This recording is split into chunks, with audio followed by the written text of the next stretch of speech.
নারায়ণগঞ্জের সিদ্ধিরগঞ্জে একটি পোশাক কারখানায় কাপড়ের গোডাউনে ভয়াবহ অগ্নিকাণ্ডের ঘটনা ঘটেছে। ভোর ৫টায় এ ঘটনা ঘটে। আদমজী ফায়ার সার্ভিসের সিনিয়র স্টেশন অফিসার মিরন মিয়া জানান, ভোরে আগুনের খবর পেয়ে ফায়ার সার্ভিসের ৯টি ইউনিট ঘটনাস্থলে গিয়ে প্রায় ২ ঘন্টার চেষ্টায় আগুন নিয়ন্ত্রণে আনে। তবে আগুন লাগার কারণ ও ক্ষয়ক্ষতির পরিমাণ এখনও নিরূপণ করা যায়নি। এ ঘটনায় কেউ হতাহত হয়নি।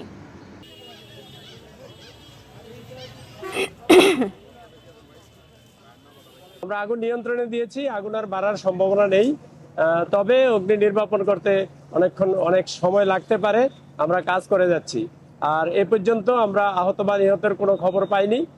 আর ভিতরে কি কারণে আগুন লেগেছে, কি পরিমাণ ক্ষয়ক্ষতি হয়েছে এটা এখনই বলা যাবে না। অগ্নি নির্বাপন শেষে আমাদের একটা তদন্ত কমিটি হবে, তারা বের করবে আসলে কি পরিমাণ ক্ষয়ক্ষতি হয়েছে।